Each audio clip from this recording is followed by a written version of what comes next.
What's up everybody, Matt Maran here for another car review. This is of course the 2021 Genesis GV80. Huge thanks to Genesis for providing me here with the all-new GV80 to review for you guys today. So about the GV80, well this is of course a brand new model, the first time the Genesis has ever done an SUV, and it's a really big deal. I mean, it is really striking as well, but I mean just the fact they finally have an SUV that's going to be very competitive with all the other premium brands out there, I think is a huge landmark achievement. Just the Genesis did this, and then to make it look as good as it does, I mean just look at this thing. It is beautiful. It has the same kind of styling you see on the new G80, the new G70, and even the GV70 that's coming here later on this year. And so yeah, it's just striking up front there. Very expensive looking, very modern and sleek and attractive. I mean, that grille is bold and expensive looking. You have the Genesis badge there on the front of the hood, those headlights. Everything just looks so classy and so cool at the same time. And they also have some other cool little touches. So coming down to the sides here, you'll see that whenever the turn signal's on, not only does that orange turn signal marker extend into the front fenders here with those headlights, but you also will see that it comes into the actual fender itself and is built into this chrome finish you have here. And it's a really cool touch that makes this stand out, especially when you have your turn signal on. This kind of stands out in traffic because you have a much larger turn signal here than you usually have with most of the competitors out there. You're also running 20-inch wheels here on this trim, which is, by the way, a 2.5T rear-wheel drive Prestige trim, which is a very rare bird, this one. There's very few rear-wheel drive GV80s. They're only available here with the 4-cylinder turbo. When you go up to the twin-turbo V6, they're all-wheel drive, and most of the even 4-cylinder versions here will be all-wheel drive. But this one is rear-wheel drive, so that's part of the reason why you have these 20-inch wheels. But they look really attractive still. It's understated and simple, but still has some interesting touches to it at the same time. I also love the side profile here of the GV80. I mean, it has a very swept back look, but then you also have it, look a little bit more boxy towards the rear there, but it still is very elegant. It's just kind of interesting proportions. It's not the typical type of shape you get with most of the competitors out there. The same type of shape you've seen on a BMW X5 for decades. This is actually distinctive and unique, and I think it looks really good. Going out to the back there, I also love how the dual lamp theme is continued there with the two strips for the taillights and the Genesis logo proudly spelled out on the back there, and just some exhaust finishers there in the lower part of the rear bumper, a little bit of a roof spoiler and stuff as well. And overall, I think it's very attractive from every single angle, and I especially love this lima red color as well, which is a very dark purpley type of red and is a very expensive looking color as well. So everything, it just all adds to giving this very upmarket feel for the GV80, and it looks every bit worth its price tag. All right, so let's start up and go for a drive. The GV80 here has the new Genesis key, which is a really cool key. It just has the Genesis badge there on the front. On the back, you have a bunch of metal buttons there. This one has the auto parking feature, so it can, move forwards and backwards here with the key, which is very cool. And it's also kind of tapered towards the top here, and it's kind of a very interesting shape. Looks very cool, and it's a really nice key. But of course, it is also keyless access, keyless entry, and push button start here. So you just leave the key in your pocket, hit the engine start button, and it starts right up. And if you're curious to hear about the interior in the GV80, my wife and I actually just did a full in-depth interior review on this vehicle, so I'll link that above. You can go watch that if you want to hear all our thoughts on this interior. But overall, it's very, very nice. I was very impressed with this interior in the G80 that I reviewed, and now here in the GV80, it's much of the same, but that is a very good thing. It is just beautiful with all the finishes. The tech in here is great. Everything is just gorgeous to look at, to touch.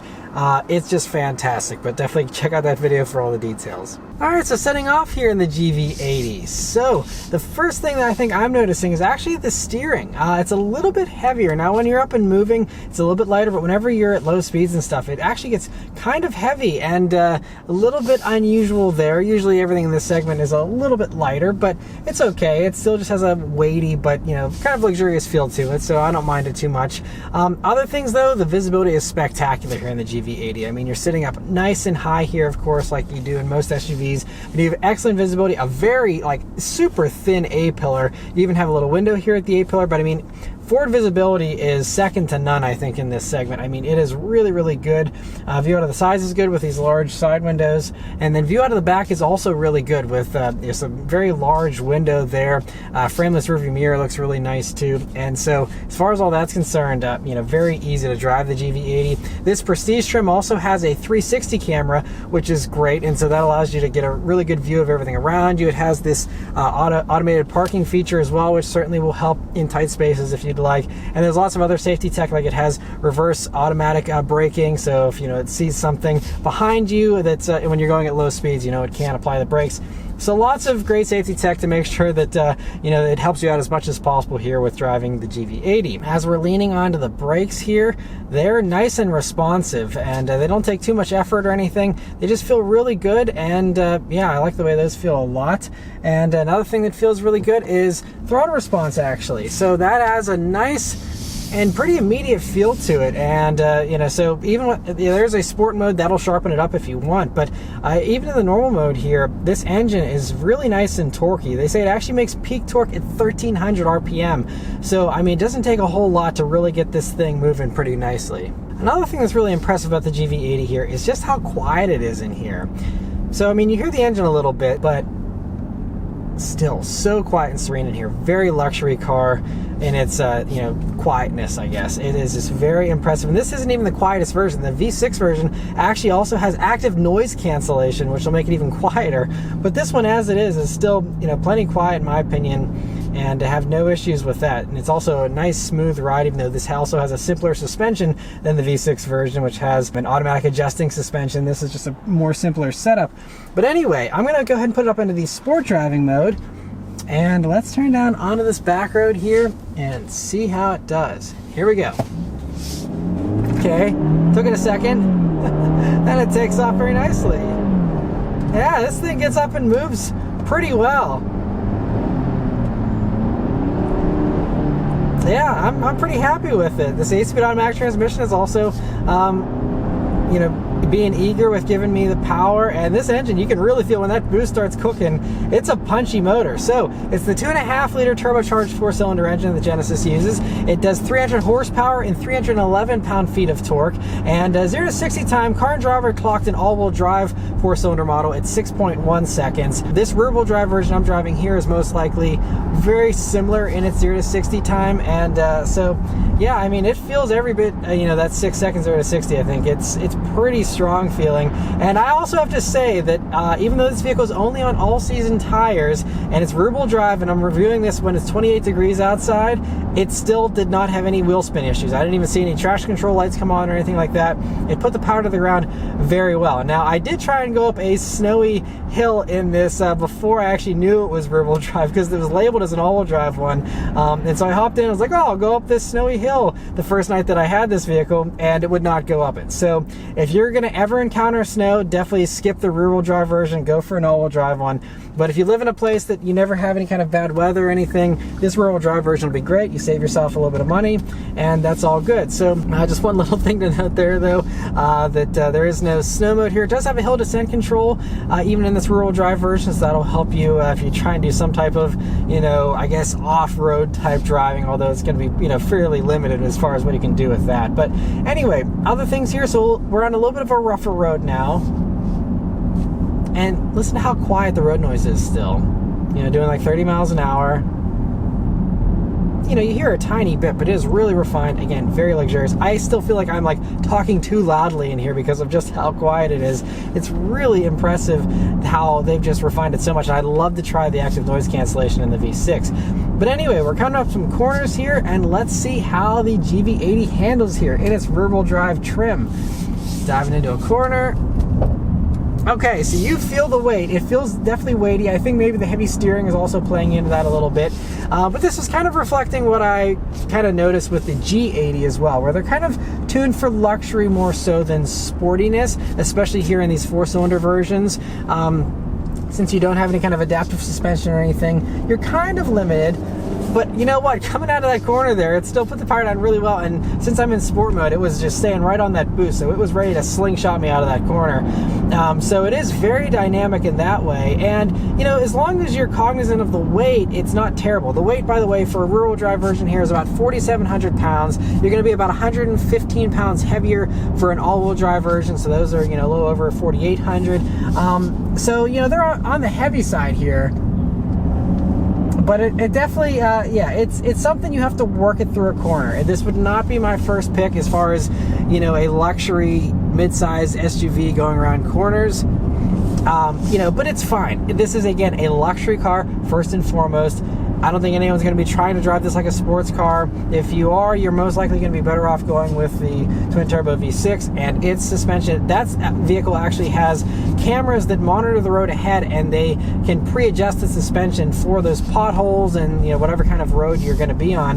And also, it'll stiffen up the suspension in the various drive modes and stuff. So that's going to be the sportiest one. If you're looking at a 4-cylinder one here, the assumption is that you don't really care about sportiness a whole lot, and so that's, you know, why this is the only version that allows you to have rear-wheel drive. This is also, there's a bunch of decontenting that happens here in the 4-cylinder version. Like, you can't get as nice of an interior as you can get in the V6 and stuff like that, but still is nonetheless very impressive, still does a very good job. But I do have to say, I think that both the X5 and the GLE are sportier handlers. I reviewed both of those in their sportier versions, admittedly, so this isn't a fair fight because I'd love to try the V6 version of this, but the inline 6 versions of the X5 and the GLE, I sampled both of those a couple of years back, and those are definitely more dynamic, especially the GLE with its magic ride suspension those things have. I mean, that thing will actually lean into corners, and it is remarkable and hilarious at just how that feels going around corners. So the GLE, I think, is still my favorite in this segment as far as handling goes. But yeah, this is still very good. And again, if you're just someone who wants luxury, you're not worried about sportiness and all this that I'm rambling on about, doesn't matter to you, then the GV80 is still going to be great, and it still handles well enough. You know, it still has good body control. It still isn't, you know, rolling and diving all over the place. It is very well controlled, just, you know, not going to be as sporty as some of the others out there, especially with their sport packages. You know, BMW and Mercedes and even Audi, they all have sport packages available, so you can really stiffen them up, make them sporty, and you know, have a lot more customization and stuff. But you also pay a lot more for all of those in order to get all those, you know, fancy extra features. So just a little thing to note there. But if all you're trying to do is just cruise, the GV80 is going to be a really great choice. We'll go ahead and pop it out of the sport mode here and just see how this engine responds in the comfort mode here. So the RPMs, you know, do drop a little bit. And this 8-speed automatic, by the way, does a really good job of just blending into the background. It's very smooth. You know, there isn't any time where I'm like, oh, it feels a little rough with its shifts, or when you're starting from a stop or anything like that. It's always very smooth, and it's just very, it kind of just smooths out everything with the drivetrain, I think. And so I think this 8-speed auto is a really good pairing for this. Might not be the sportiest, once again, but it is, you know, first and foremost a luxury SUV, and it does that mission very, very well. And you know, but even if you want to, you know, get on it here in comfort mode, it does a very good job still of kicking down and giving you that power whenever you want it. But now we're hitting some potholes here, and it really soaks them up nicely. So even though this doesn't have the advanced suspension of the V6 version, it still is a very soft and luxurious ride, and soaks up all these bumps very, very well. Part of why I think it does that so well is because we are only on these 20-inch wheels. It's actually a little bit harder for the V6 versions to do well because they have 22-inch wheels, so you have a smaller sidewall on those tires that doesn't absorb as much of the impacts, and so that suspension has to really compensate for that, you know, stiffer sidewall. Whereas with this, you have, you know, a good tire sidewall there to soak up a lot of those bumps. And you can actually, on the lower versions of the GV80, you can even get 19-inch wheels, which should have an even softer ride. But these 20s are a really nice compromise in between the two. They still look great. You still have a good sidewall on them, and you know, they're going to, you know, give you still pretty decent handling, like I said earlier, but also soak up those potholes and stuff very, very well. And I mean, you feel the bumps and stuff. Obviously, it's not like a magic carpet ride, but it is still very smooth, and I think pretty pretty competitive with everything else in this segment. Alright, so now we're out on the highway here in the GV80, and I actually have the highway drive assist feature on, which is standard on all GV80s, and it's their adaptive cruise control system combined with their steering assist system. And so I'm not really doing any of the steering, I'm letting it do its own thing here. And I've had mixed results with highway drive assist in the past. This one, it seems to be doing a pretty good job of staying within the lanes. I'm also babysitting it very closely because we do have a lot of traffic around us and stuff here, and this system has let me down in the past.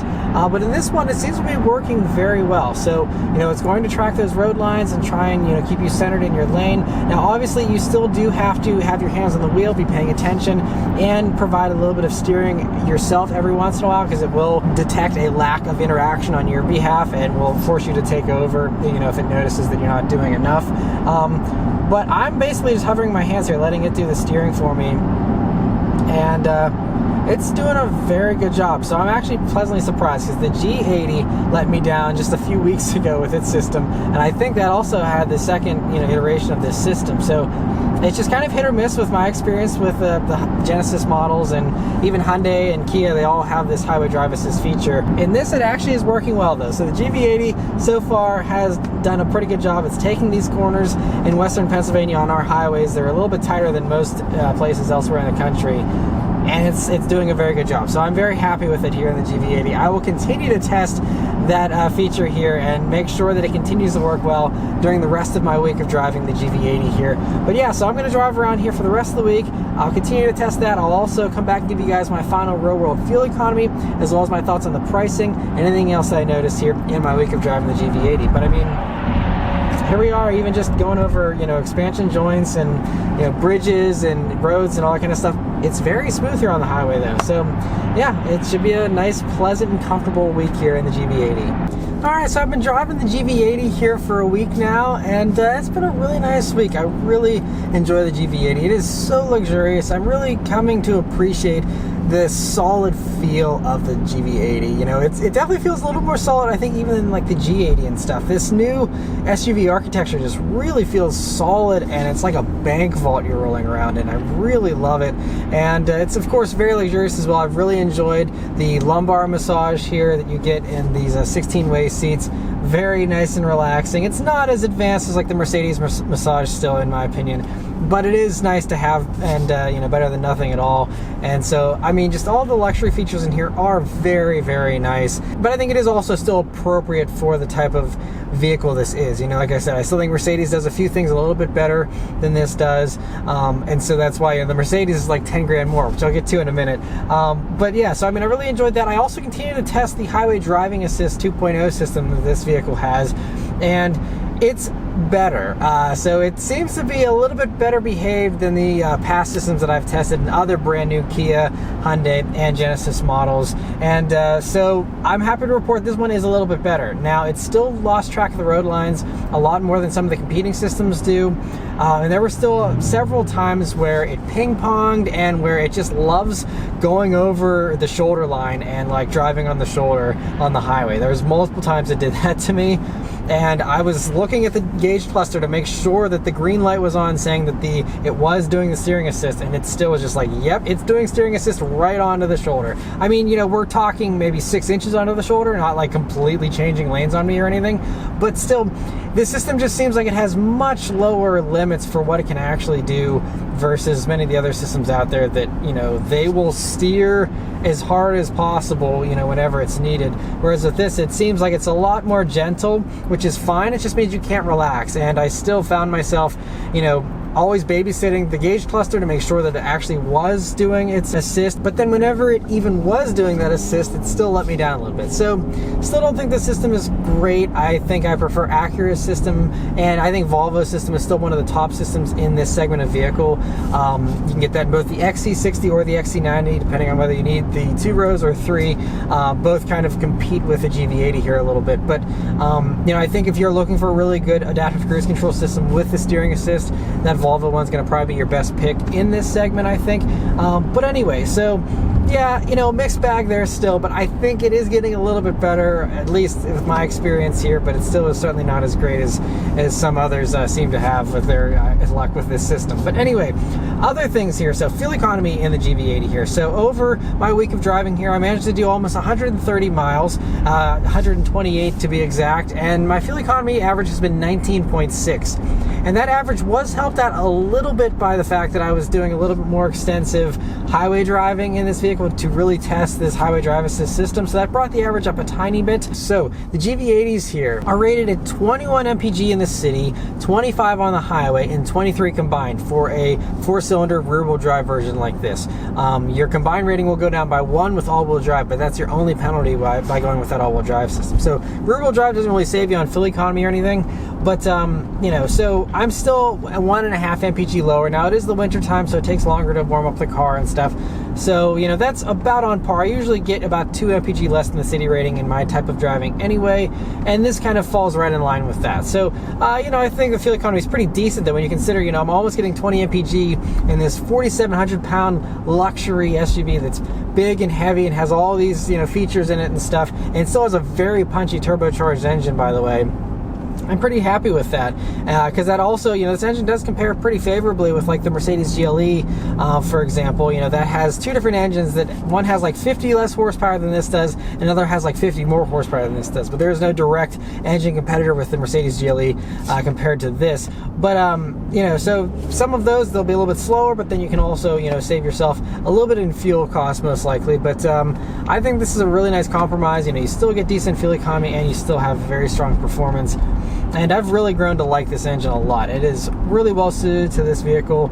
And then the last thing to mention here is the pricing in the GV80. So these start just under $49,000 for these rear-wheel drive versions. And then this one, as tested, is right around $58,000. I think it's like $58,600 for this one as tested. And so again, if you wanted all-wheel drive, that would knock this up to about 60 grand or so, because this is a Prestige trim. So this is the top trim of the 4-cylinder GV80s. And so you know, it gives you a lot of nice features here with the Prestige trim. You get these 16-way seats with the massage, which I really like. These seats are also real leather here, so that's a nice little touch. And you also get some better safety equipment. You get like a 360 camera, you get the automatic reverse emergency braking, blind view monitor. You also get, which will, whenever you put your turn signal on, display a camera view of, you know, your blind spot there in the gauge cluster here, which is always a cool little touch, and I really like that. That's something you also will see in some other Hyundai and Genesis and Kia vehicles, actually. But that's a nice little touch to have. So you do get some of those nice things. You also get 20-inch wheels. You get heated second row seats there. They also get their own climate controls, a few other little things like that. So you get some nice touches here in the Prestige trim. And I think the Advanced trim still has a lot of nice stuff, though. That's the trim where you get the heated steering wheel, the heated and cooled seats, all that kind of stuff is in that Advanced trim. So I think that Advanced trim is still something I'd be happy enough with, most likely, because you still lose out on several features here with the 4-cylinder GV80. For example, there's no way to get the digital gauges you can get in the 6-cylinder versions of the GV80, and there's a few other little things like that that you don't get here in the 4-cylinder. Like, you can't get a third row, by the way, in a 4-cylinder GV80. No matter how much you pay, you have to go up to this, actually, the very top trim of the 6-cylinder version. We're talking, you know, like a $66,000 GV80 in order to get that third row of seats. So you can basically forget about the third row in a GV80 unless you're willing to, you know, again, pay top dollar. But even with those little caveats, at, you know, it's $58,000 as tested price, this is still really undercutting all the competitors. I mean, you look at a comparably equipped GLE Mercedes, even if we go for the cheaper engine, which has 50 less horsepower, to get all the same stuff you get here in this, you're going to be looking at about $10,000 more. You're looking at something that's going to be roughly $68,000 for a comparable GLE. Same thing goes for an X5. You know, those are going to be very, very expensive as well, and, you know, put you, you know, nearly at $70,000 for a comparable X5. So I mean, we're talking, you know, huge differences in money here between the Genesis and those German competitors. Now, again, I will reiterate, I think the GLE is the better handling vehicle, especially with its fancy advanced suspension system you can get on those, which is like $6,000. But if you do get that, at least, that's the only one I've tested, so that's the only one I can comment on. But if you get that, definitely does handle better than the GV80 here does. And I think the X5 also handles better than the GV80. You know, it just feels a little bit lighter and sportier than this does. This is definitely set up, again, to just be more luxurious. But I do think that the GLE Mercedes does have a slightly nicer interior than you have in here. You know, it's closed. This is very, very impressive, and I do actually think that I like this interior better than the BMW X5. I think there's a little more soft touch material than you get in the X5. Things feel a little more premium in this, believe it or not, than that BMW, but I think the Mercedes is still probably best in class with their interior luxuries. So, you know, but whenever you compare this to some of the other stuff that actually does play in the same kind of pricing as this, we're talking like a Lexus RX, something like that, you know, this is a way nicer interior than that dated RX interior. It's just no comparison, honestly, between that and this, and they're very similarly priced as well. So I mean, you know, I think if you're looking between this and the RX, you know, this is going to be the no-brainer choice. And you know, you also have, even though the Lexus, some people really love that because you get its better reliability, possibly. You know, with the Genesis here, you do get their 10-year, 100,000-mile powertrain warranty, which is unmatched by anyone else in the luxury segment. And so that is a huge perk here for the Genesis, especially if you actually are buying your luxury car to keep it, and you're not just doing a 3-year lease like most luxury car buyers seem to do. But if you do plan to keep it, that is going to be a huge, really nice thing here for the GV80 as well. So it really just comes down to personal preference, you know, I mean, but I think this certainly undercuts most of the stuff, and it's so much nicer than the stuff that this does compete with.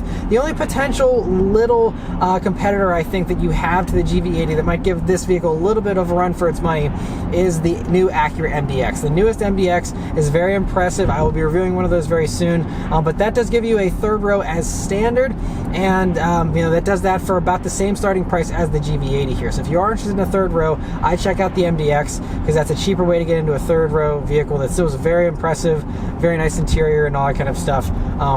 And it's going to be a roomier third row than even the third row you do get in the GV80 when you pay that top dollar. So I think that the MDX is certainly worth checking out if you do value a third row, but otherwise I think that the Genesis here is really going to probably be one of the best picks in this segment, and it's certainly worth a test drive, especially if you're someone who, again, does not care about having the sportiest thing. You know, I think this is going to be really nice for those who just want something that's very luxurious and just a really nice cruiser. And potentially the final little thing with pricing is that you may save a little bit of money on depreciation as well, because the Germans, they are famous for depreciating super fast. According to Carriage.com, the GLE Mercedes depreciates about 63% in the first 5 years. The X5, it's about 61% depreciation. And while there isn't enough data on the GV80 since it's brand new to really say definitively, if you look at a Genesis G80 sedan, again, not a fair comparison, but with that, even those only depreciate about 53% over 5 years instead of the full, you know, an extra 10% of extra depreciation there on the German stuff. So I think potentially you could come out ahead with depreciation as well with the Genesis, which would be yet another little perk here of, you know, going for the Genesis. So I think they really have all their bases really well covered here in the GV80. It's a very compelling package, and then you combine all that with the gorgeous good looks of the GV80 here that are so distinctive, really stands out. It's fresh and modern and expensive looking, and just walking up to this car, you know, coming out of a store or something, walking up to it to hop in, I mean, it really stands out in a parking lot. This thing looks so good, and honestly I think you could argue even buying this over the competitors just for its styling alone, which I think is just an absolute knockout as far as the looks go here on the GV80, both on the outside and on the inside, honestly. So like I said, it's a very compelling package from every way you look at it, honestly. But yeah, so that's about all my thoughts here on the GV80. Let me know your thoughts in the comments below. Huge thanks to Genesis for providing me here with the GV80 to review for you guys today. Thank you guys very much for watching. I'll see you on the next one. Take care.